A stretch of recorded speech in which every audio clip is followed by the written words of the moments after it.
E certa vez aconteceu uma questão com um paciente nosso. Era um paciente de 3 anos, ele deu uma infecção no sangue e essa infecção foi para o cérebro. Esse paciente foi para a UTI, ficou entubado muitos dias na UTI. E sempre quando uma pessoa é entubada, essa pessoa tem que ser sedada, porque não tem como ficar com um tubo sem a sedação. Então ele ficou muito tempo sedado, até que eles viram que resolver a infecção do paciente tinha condições dele acordar para melhorar para ir para casa. Desligamos a sedação desse paciente. Por quê? Porque quando a pessoa está entubada, para a gente tirar o tubo, a gente precisa tirar a sedação do paciente, o paciente precisa estar bem acordado para que possamos tirar o tubo, para que ele consiga respirar sozinho, tá? Então, o que aconteceu? Desligamos a sedação com a esperança que aquela criança ia acordar. E a criança não acordou. Passou um dia, passou 2 dias, passou 3 dias, 4 dias, uma semana, e a criança estava em coma. Não tinha reação nenhuma.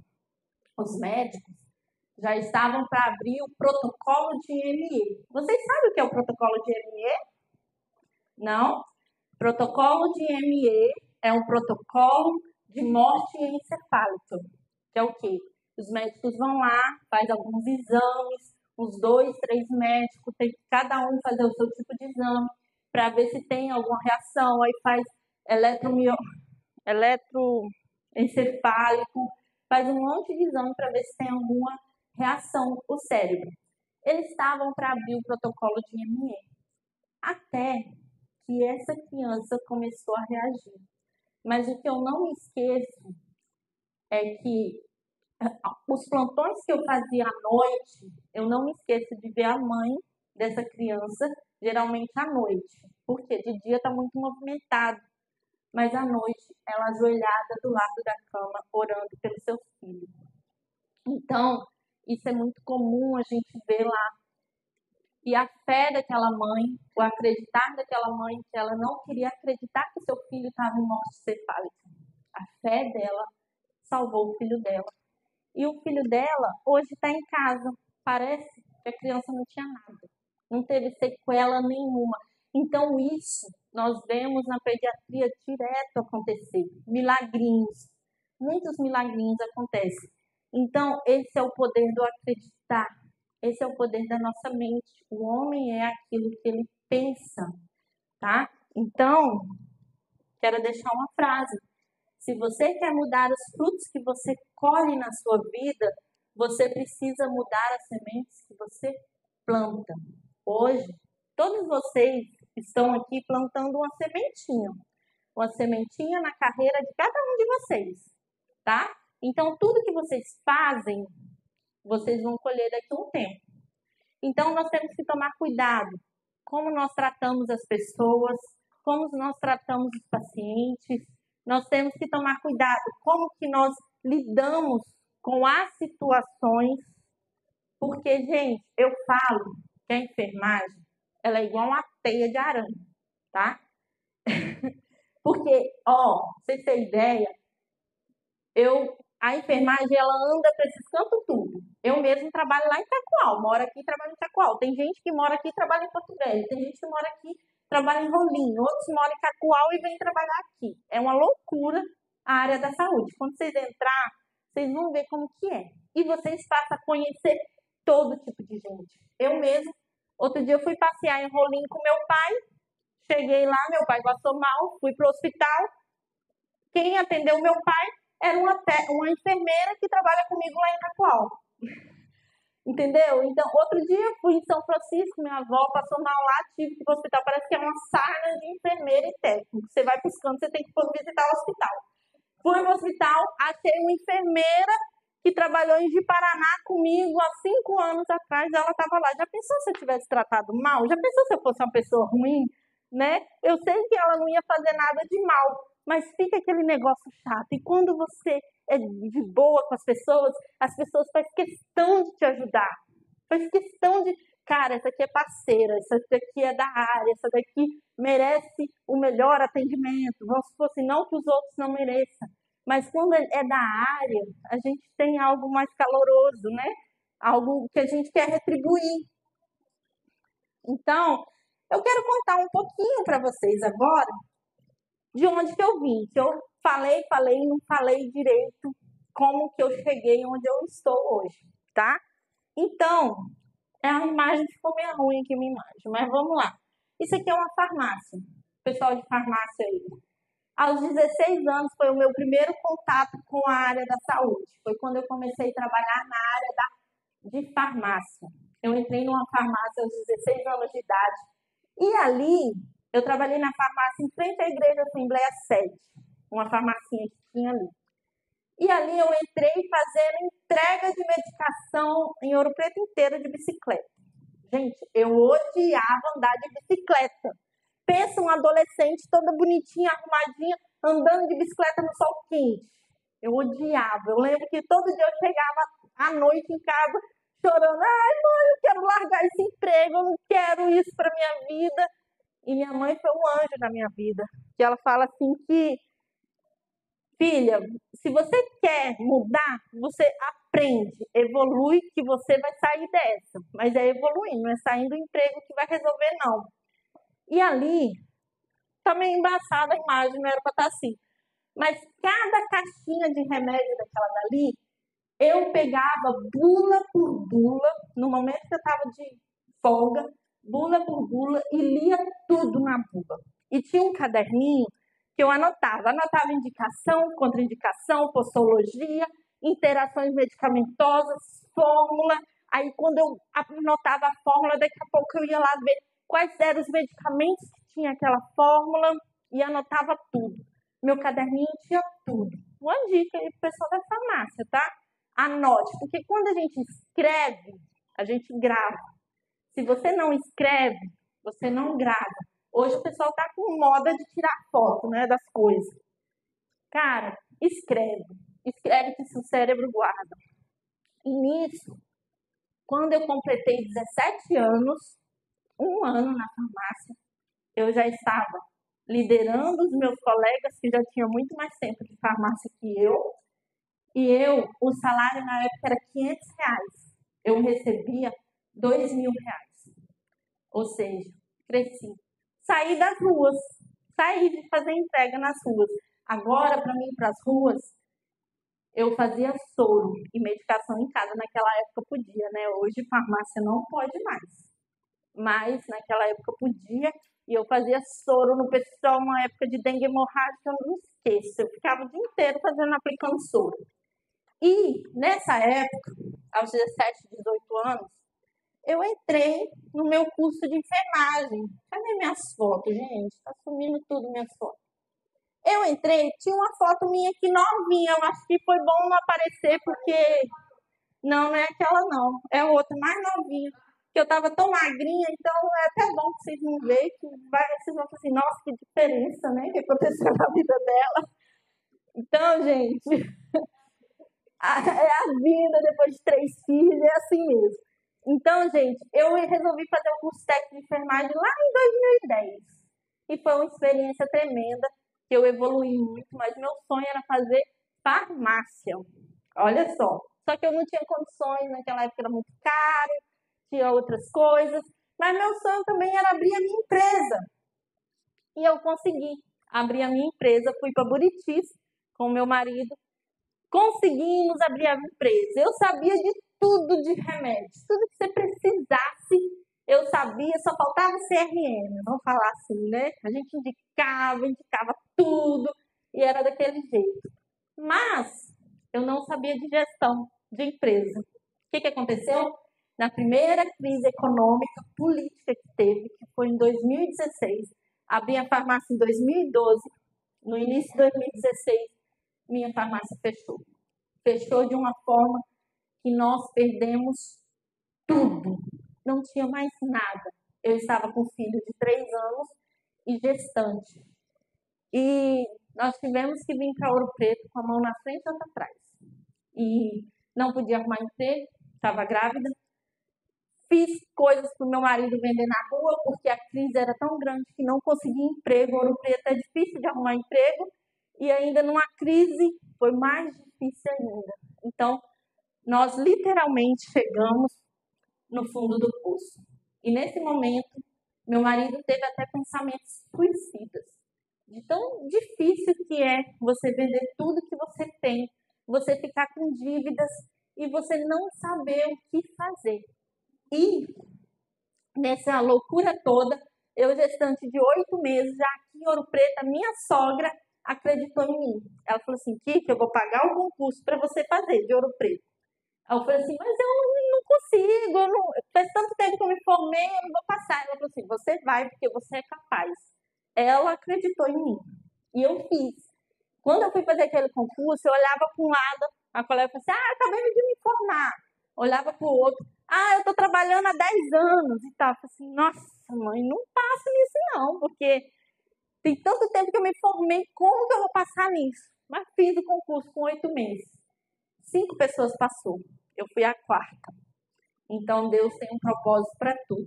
Logo depois, se você acha que eu já estava saindo do fundo do poço, nasceu a minha filha. E a minha filha não sabia na gestação. Mas quando ela nasceu com síndrome de Crouzon e microcefalia. Então, mais uma luta, mais um problema, né? Vamos supor assim. Mas ao mesmo tempo, mais uma luz na minha vida. Porque quem aqui tem filhos? Quando a gente está gestante, a gente sonha os nossos filhos nascendo, nosso filho dando os primeiros passinhos, nossos filhos falando, né, as primeiras palavras, engatinhando, a gente imagina tudo isso. Mas quando eu descobri, tudo isso que eu sonhava para ela morreu naquele instante. E eu tive que ter novos sonhos para minha filha. Foi fácil? Não foi fácil. Foi uma luta tremenda. Não tinha dinheiro, estava falida, não tinha chamado no concurso ainda. Estávamos literalmente lascados. E veio minha filha com todo, microcefalia, tantos exames para fazer, tantas consultas para fazer, e não tínhamos condições, mas Deus nos sustentou todos os tempos. E a minha filha, eu tive que ter novos sonhos para ela. Hoje a minha filha tem 7 anos, ela ainda não fala, ela ainda não anda, mas ela me ensina todos os dias o que é o amor, o que é a simplicidade, o que é você ter empatia pelo próximo. É isso que ela me ensina. Então eu vejo que ela veio para me ensinar e me fortalecer. Depois disso, eu assumi o concurso aqui em Ouro Preto. Eu fiz 4 concursos na minha vida. Os 4 concursos eu passei. Teixeirópolis, Ouro Preto, de Paraná e o do Estado. Tudo foi pela graça de Deus e sim, foi devido a muito estudo, foi devido a correr atrás, a buscar, ser curioso. Eu sempre fui muito curiosa com as coisas. Se eu via uma palavra diferente, eu buscava, aprendia. Eu não ia estudar só no concurso, na véspera do concurso. Eu estou sempre procurando aprender, sempre evoluindo. Se eu vejo que tem algo diferente, eu estou buscando. Então, eu entrei em Ouro Preto. E qual foi o primeiro setor que eu entrei? Gente, se preparem, porque se vocês acham que vocês vão começar a trabalhar e vocês vão entrar, já chegar num setor de boa, vocês estão super enganados. Né, Carol? Né, Jane? Não é assim que funciona, né, Dani? Gente, os recém-formados, geralmente eles falam assim, qual que é o pior setor que tem? Vamos colocar esse povo lá? Para aprender já logo de cara?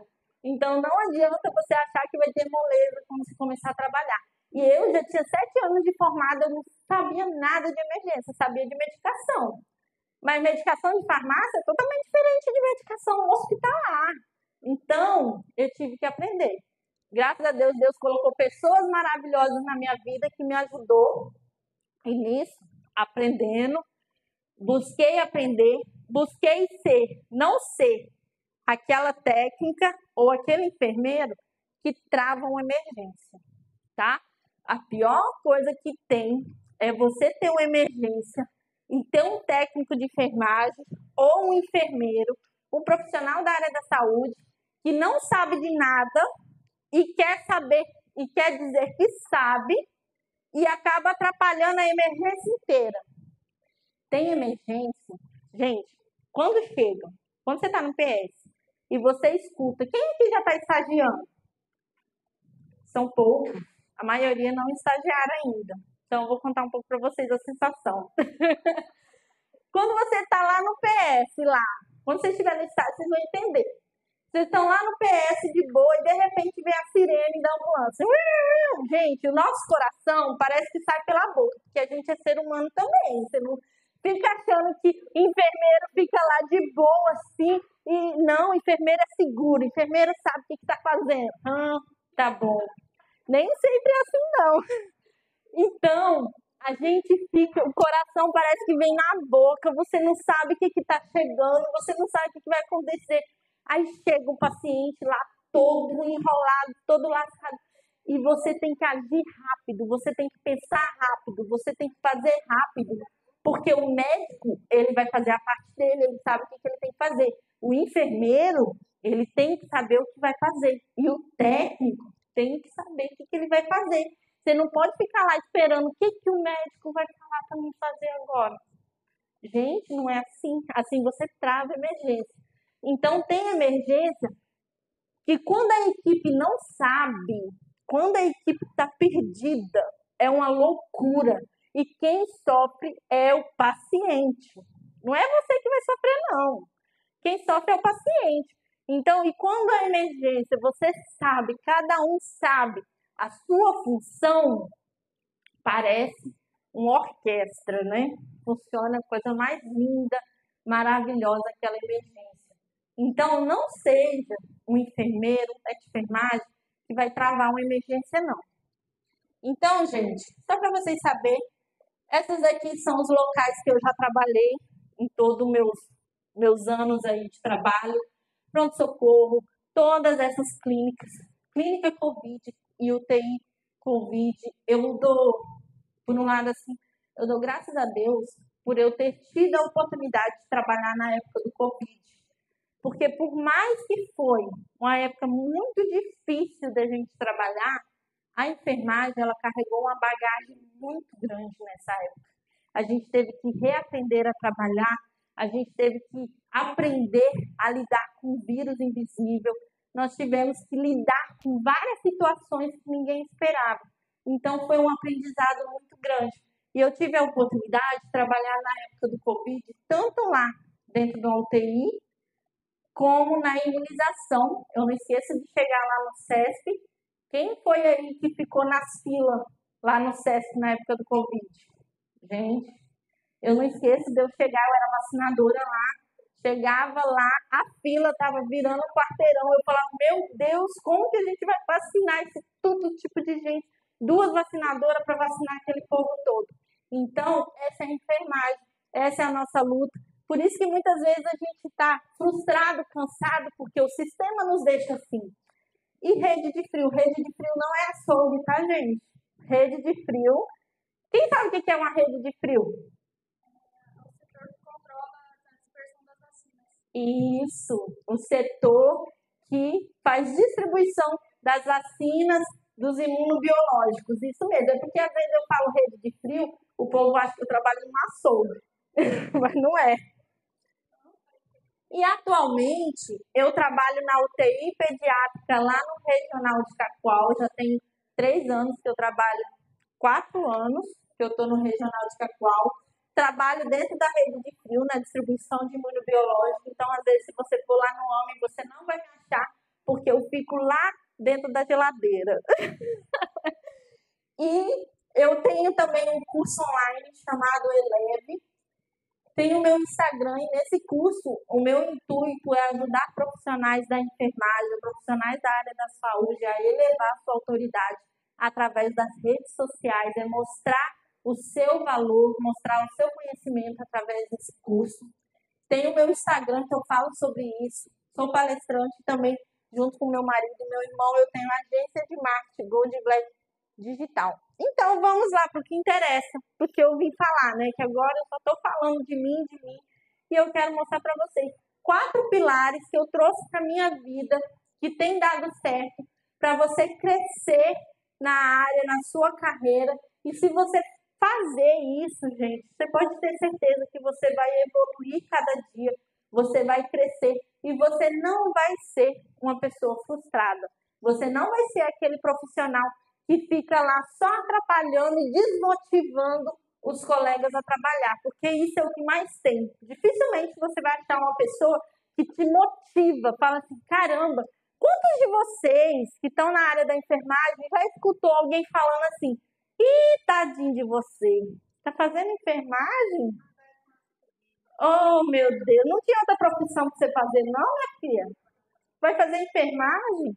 Então, eu escutei muito isso. Eu já ouvi muitos colegas falar isso para os estagiários, e isso é ruim, porque nós mesmos não valorizamos a nossa profissão. Como que a gente quer que os outros valorizem?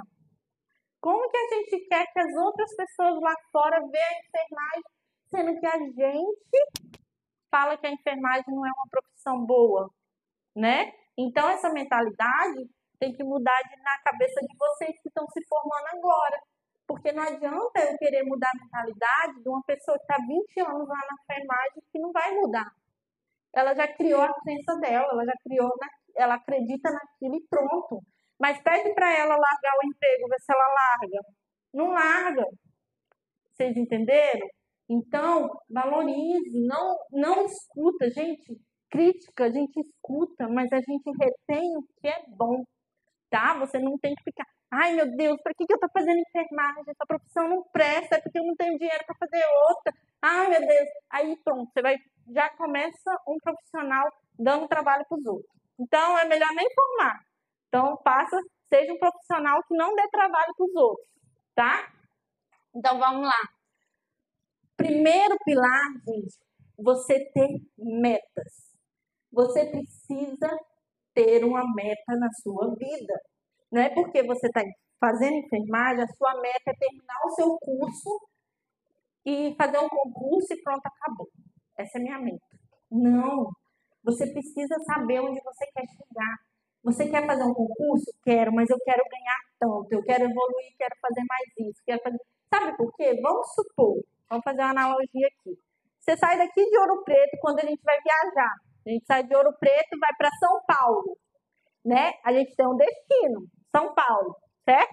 Então, se seu pneu furar no caminho, você vai consertar, mas você vai chegar em São Paulo.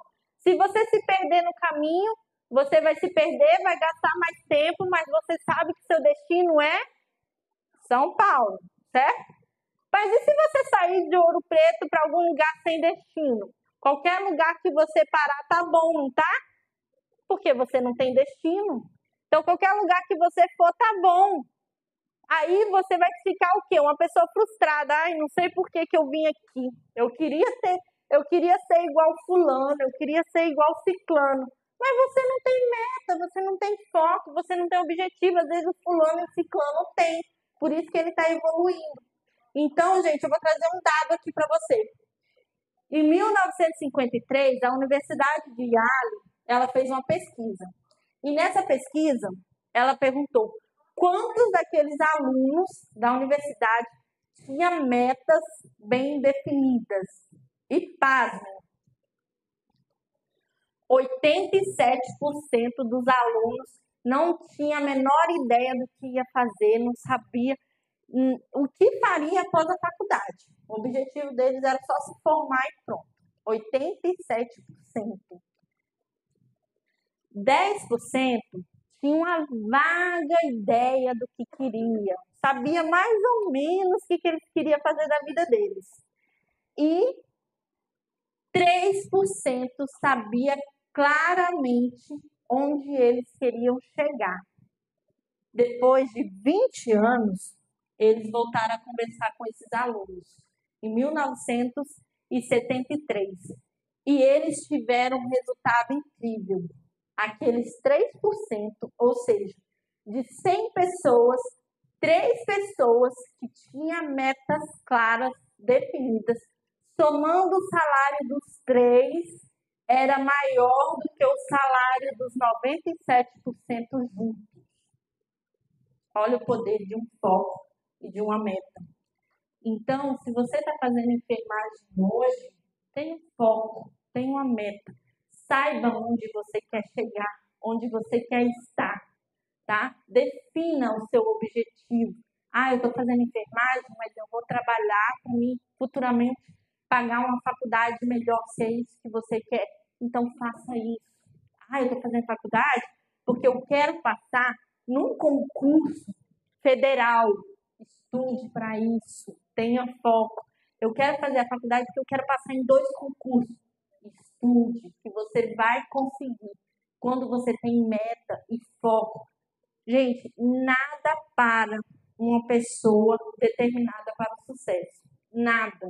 Então, se não der certo hoje, você vai tentar de novo. Se não der certo hoje, você vai tentar de novo. E você vai estar tentando até você conseguir, porque é assim que as pessoas conseguem. Vocês acham que foi fácil toda a trajetória? Vocês acham que é fácil você estar dentro do hospital, pegando plantões atrás de plantões, perdendo noites de sono? Não é fácil não, gente. Parece ser lindo, maravilhoso, mas não é não, é cansativo. Cansa, gente. Então, esse é o poder.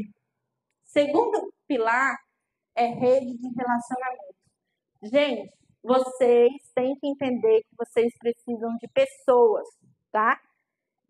Técnico de enfermagem, vocês precisam dos enfermeiros. Enfermeiros, vocês precisam dos técnicos. Vocês precisam do fisioterapeuta. Vocês precisam do médico. É uma equipe multidisciplinar. Não adianta você querer trabalhar sozinho. Quando tem um paciente parado, não adianta você querer ir lá fazer massagem sozinho. O paciente não vai voltar com você fazendo massagem sozinho, não. Quando o paciente está passando mal, teve uma intercorrência na enfermaria, a primeira coisa que você tem que fazer é o quê? Alguém sabe? O paciente parou lá na enfermaria. O que é a primeira coisa que você tem que fazer? Chamar a equipe. Isso mesmo, porque não adianta, o paciente parou lá e você lá começando a fazer massagem, esperando ajuda, a ajuda não vai chegar se você não chamou. Entendeu? Dentro da UTI, eu aprendi muito dentro da UTI sobre equipe multidisciplinar, porque na UTI está tudo preparadinho, é totalmente diferente quando tem uma parada dentro de uma UTI. Por quê? Porque lá dentro da UTI, você já prepara as medicações, você já está esperando o paciente ter uma parada, porque você sabe que ele vai ter parada a qualquer momento. Então, a equipe está sempre ali por perto, é a coisa mais linda dentro do UTI sobre essa questão. Mas quando você está no PS, você não sabe o que vai chegar. Você não sabe, você não tem noção do que vai chegar. Pode ser um paciente psiquiátrico, pode ser um paciente com AVC, pode ser um paciente parada, pode ser um paciente com dilaceração. Falei certo? Acho que falei certo. Porque eu falo assim, a gente tem que saber o que nós fazemos e nós precisamos trabalhar em equipe. Certa vez, chegou um paciente lá no PS e ele sofreu um acidente de moto. E esse acidente dilacerou a perna dele, né? Ele cortou a perna assim, quebrou a perna, fratura exposta e a maior coisa horrível. E até hoje eu carrego isso comigo. Por quê? Porque a equipe, nós como equipe, não trabalhamos da forma correta. Nós não fizemos o que deveria ser feito. Por quê? Porque o médico, muitas vezes, também teve a sua inexperiência no dia. E eu lembro que eu perguntei, falei assim, doutor, eu não tenho que lavar esse machucado? Ele falou assim, não, vamos fazer o seguinte, vamos só enrolar e levar para Cacoal e lá ele já vai para a cirurgia e pronto, acabou. Na ideia dele, isso iria acontecer. Mas, se tivesse acontecido isso, tinha salvado a perna dele. Mas aí o que aconteceu? Chegou lá em Cacoal, eles não aceitaram o paciente. Falaram que só Porto Velho resolvia. Então, nessa demora de ir para Cacoal e de Cacoal ir para Porto Velho, o paciente adquiriu infecção. e nessa infecção não teve como mais salvar a perna dele. Ele perdeu a perna. Então, gente, nós precisamos saber a nossa função. Nós precisamos sim insistir. Certa vez aconteceu em Manaus um caso que foi para a justiça estudo sobre o prometazina. Prometazina é o famoso Penergan. O médico passou um prometazina para uma criança. E ele passou uma dose, tipo assim, 2 ampolas para a criança. E a técnica questionou o médico. E ele disse, não, é isso mesmo, 2 ml e meia. Era quase 2 ampolas. Aí ele disse, não, é isso mesmo. Aí a técnica, não contente, chamou o enfermeiro, questionou o médico. Não, é isso mesmo. Aí a técnica, não contente, chamou a mãe, explicou para a mãe e levou para o médico. E o médico insistiu que era aquilo. E ela fez. O que aconteceu com a criança? Morreu. Morreu por um erro. Por um erro. Perdeu a vida de uma criança. Quem é o culpado? Não adianta. Por mais que a técnica fale assim, não, mas eu fui, falei com o enfermeiro, falei com a mãe, falei com não sei quem, e o médico insistiu, mas todo mundo vai responder. Porque é uma vida. Tá? E uma vida, a equipe inteira responde. Não é só um, não. Então, você tem que estar atento, você tem que estar ligado, técnico de enfermagem, você tem voz, tá? Não tenha medo. Quando eu entrei no hospital, eu tinha medo de falar com os médicos. Eu achava que eu não tinha autoridade para chegar para o médico e questionar ele, porque eu sou apenas uma técnica de enfermagem. Porque muitas vezes a gente pensa assim, eu sou apenas uma técnica de enfermagem. Eu pensava assim, mas aí, depois que eu comecei a trabalhar em hospitais maiores, e eu comecei a ver essa movimentação, eu vi e falei assim, caramba, eu não sou apenas uma técnica de enfermagem. Eu sou responsável pela vida do paciente, então eu preciso saber o que eu estou fazendo. E eu posso sim questionar o enfermeiro, eu posso sim questionar o médico, porque eu estudei também. Eu também sei o que eu estou fazendo. Entendeu? Então você tem voz, porque na hora que for lá no juiz, você vai ter que ter voz. Ele não vai perdoar, tá? Então prestem atenção. E para isso você precisa ter uma rede de relacionamento. Por quê? Porque eu já vi colegas prejudicando colegas, tá, gente? Então trate as pessoas bem. Hoje eu estou aqui, não é porque eu mereço estar aqui falando com vocês, não. É porque eu conheço pessoas. Conheço a Jane, conheço a Carol, conheço a Deise. Elas me chamaram. Por quê? Porque elas conhecem o meu trabalho lá onde eu estou todos os dias. E elas sabem que o que eu estou falando aqui não é balela, não é da boca para fora. Porque eu faço lá todos os dias. Isso se chama network. Isso se chama você ter uma rede de relacionamento. Pessoas que acreditam no seu trabalho. E assim ajuda você a crescer. Porque se você cresce, todo mundo cresce, gente. Tem espaço para todo mundo. Não seja egoísta, não. Você precisa de pessoas. Por quê? Porque sozinho não dá.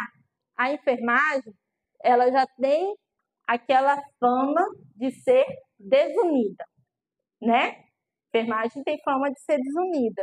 E se vocês saírem daqui, da sua formação hoje, e manter essa fama, e ficar aí falando, não, a enfermagem é desunida mesmo, a enfermagem não sei o quê. Gente, acabamos de conseguir aprovar o nosso piso. Isso foi uma luta de mais de 20 anos. Conseguimos, tá? Veio a pandemia, veio tudo, enxergaram a enfermagem. Hoje a enfermagem tem um papel totalmente diferente de quando eu entrei no hospital. A enfermagem é muito mais ouvida do que algum tempo atrás. As pessoas estão reconhecendo o papel da enfermagem. Nós inspiramos pessoas todos os dias. Quantos de vocês aqui foram inspirados alguma vez porque teve que ficar no hospital com alguém doente? Aí. Por quê? Porque foi inspirado por quem? Por enfermeiro. Geralmente é assim. Então, você inspira a pessoa todos os dias com o seu trabalho, mas ao mesmo tempo, você desanima pessoas todos os dias se você não você não saber tratar as pessoas. Uma pessoa da enfermagem pode denegrir o trabalho de toda uma equipe, tá? Quantas pessoas já ouviu falar assim, lá no hospital do governo ninguém presta, ninguém trabalha direito, ninguém atende direito. Gente, lá existem profissionais excelentes, mas por causa de todo mundo leva fama, tá? Então, que nós não sejamos, eu não quero ver ninguém de vocês ser esse que nós possamos fazer a diferença na vida das pessoas. E o terceiro pilar é que o treinamento nunca acaba. Você precisa estar treinando, você precisa estar aprendendo, você precisa estar buscando todos os dias. Não adianta você parar os estudos e pronto, já sei de tudo. Gente, teve uma vez que teve uma emergência no PS e a gente estava numa loucura lá. Aí chegou uma colega que estava na clínica médica. Aí ela chegou assim na porta, aí eu gritei e falei assim, fulana, vem ajudar a gente.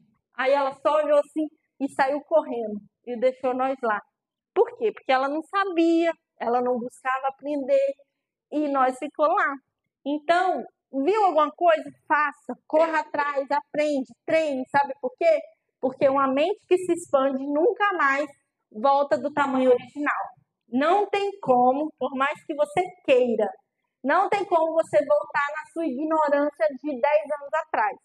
Tem como? Tem como você voltar com seus mesmos pensamentos de 5 anos atrás? Não, porque todos os dias nós estamos aprendendo. E quanto mais você lê, quanto mais você estuda, quanto mais você busca, melhor você vai ficar, tá? Então, não tem como a sua mente voltar ao tamanho original. A não ser que você tenha um AVC, alguma coisa, uma coisa diferente. Mas em casos normais, não. E existem várias formas de treinamento. Existem livros, você pode comprar livros e ler. Você pode ter cursos presenciais. Você pode investir em cursos online. Ano passado, eu investi mais de 10 mil reais em cursos online. Por quê? Porque eu vi, principalmente na área do marketing. Por quê? Porque eu vi que o digital é uma forma da gente elevar nossa carreira. É a forma da gente mostrar o que a gente sabe.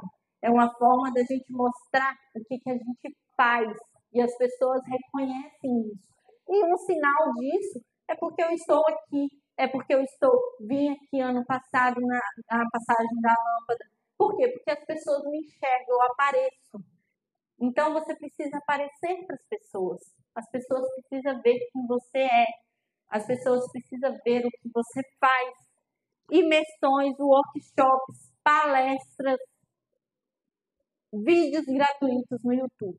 Quantas horas a gente não gasta no Instagram, no Facebook, no YouTube, com nada. Olhando porcaria. Muitas horas. Então, pegue e vá assistir um vídeo. Você tem insegurança em uma RCP? Assista um vídeo sobre isso. Vai lá estudar. Você tem insegurança sobre diluição de medicação? No YouTube tem ensinando. Você tem insegurança sobre de como fazer uma punção endovenosa? No YouTube ensina. De graça. Então, gente, hoje não tem desculpa para você não aprender. Não tem. Não adianta você pensar, mas eu não tenho oportunidade. A oportunidade é a gente que gera. É a gente que faz as coisas acontecer. E o último é o poder da palavra. O nosso cérebro, ele não reconhece a palavra não. Você sabia disso? Quando você fala assim, eu não quero ser uma pessoa frustrada. Eu não quero ser uma pessoa puxa-saco. Gente, eu odeio gente puxa-saco. Ninguém cresce na vida sendo puxa-saco, pelo amor de Deus. O puxa-saco pisa em você para crescer. Não seja esse tipo de pessoa. Existem muitas pessoas assim, mas não seja, tá? Você tem que crescer pelo seu mérito. Não é pisando em ninguém, não, e nem puxando saco de chefe, não, porque o chefe um dia vai sair de lá. E você? Aí você vai ter que puxar saco de outro. Aí fica a vida inteira puxando o saco dos outros. E não sai do lugar, né? Porque aí a equipe inteira não gosta de você. Isso é chato, isso é feio, gente. É feio você puxar saco. E ficar com essa fama é feio também. Então, o seu cérebro não conhece a palavra não. Quer ver? Eu vou fazer um teste com vocês. Não imagine uma maçã vermelha. O que aconteceu? Só faltou vocês perguntar se era com folha ou sem folha, né? Que todo mundo imagina uma maçã vermelha. Então, seu cérebro, ele não conhece. Então, quando você fala assim, eu não quero ser frustrado, o que seu cérebro está escutando? Eu quero ser frustrado. Quando você fala, eu não quero ser puxa-saco, eu quero ser puxa-saco. Eu não quero ficar parado na vida, e é isso que seu cérebro entende. Então, o seu cérebro, ele reconhece isso. Então, você precisa falar, eu posso, eu consigo, eu mereço. Vamos falar? Eu posso, eu consigo, eu mereço. De novo. Eu posso, eu consigo, eu mereço. E é isso, gente. Há muito tempo atrás, havia uma menina. E essa menina, ela amava estudar. Essa menina gostava muito de estudar. E ela gostava de cuidar das pessoas. Ela tinha uma paixão por cuidar, de ir lá nos seus vizinhos, cuidar das pessoas. Então, ela gostava disso. Mas, essa profissão de cuidar não era valorizada nessa época. Então, os pais dela tinham a condição, levou ela para estudar para ser diaconisa. Aí, lá onde ela estudou, ela teve a oportunidade de trabalhar no hospital grande do local. E lá naquele hospital, ela sempre tinha suas anteninhas ligadas para aprender coisas novas. Ela sempre queria inovar, ela via uma coisa diferente, ela já notava. Nesse hospital, ela teve a oportunidade de ter uma rede de relacionamento e ela cultivou essa rede de relacionamentos. Lá nesse hospital, ela viu que os pacientes melhoravam muito mais rápido quando ia ao ar livre. Então, ela começou a observar tudo isso, todos esses testes, e ela estudava e ela aprendia. Até que certo dia, houve uma guerra muito feia ali perto. E naquela guerra, muitos soldados ficaram feridos. E eles começaram a ficar guardados em um lugar muito insalubre, um lugar muito nojento. E um jornal do local foi lá e denunciou aquele lugar. O tenente responsável por aqueles soldados lembrou dessa menina. Lembra da rede de relacionamentos? Lembra de você cultivar amizades? Pois é, ela fez isso. E o tenente lembrou dela. E o que ele falou? Junta uma equipe e vem cuidar desses soldados. E de quem que eu estou falando? Florence Nightingale. Florence Nightingale, ela pegou, criou a sua equipe, foi cuidar daqueles soldados sem questionar. Mas ela tinha projetos, ela tinha foco.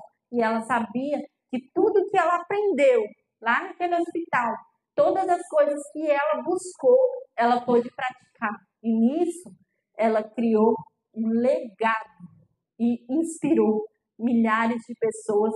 E até hoje, ela inspira nós. Florence foi chamada de a Dama da Noite. Por quê? Porque ela ia toda noite visitar os soldados. Os soldados achavam que ela era um anjo visitando eles. Então, ela deixou um legado. Ela treinou muitas enfermeiras, treinou muitas pessoas, mudou a visão da enfermagem, que era uma profissão que não era valorizada. Ela mudou essa visão e várias mulheres começaram a estudar a enfermagem. E hoje nós estamos aqui nessa semana da enfermagem por causa de quem? De Florence. Eu quero criar o meu legado. Eu não sei vocês, mas eu quero deixar um legado por onde eu passar, por onde eu estiver. Eu não quero ser conhecida como uma puxa-saco. Eu não quero ser conhecida como aquela enfermeira que trata as pessoas mal, aquela técnica de enfermagem que não sabe cuidar das pessoas. Eu quero ser reconhecida de uma forma diferente. E para isso, eu preciso de pessoas, preciso de colegas que estejam comigo no mesmo barco, na mesma ideia, para que nós possamos mudar a mentalidade da população. E a Florence deixou uma frase. Eu atribuo o meu sucesso a isto. Eu nunca desisto ou dou alguma desculpa. Acho que os sentimentos se perdem nas palavras. Todos deveriam ser transformados em ações que tragam resultados. Todos sejam transformados em ações que tragam resultados. Isso faz toda a diferença.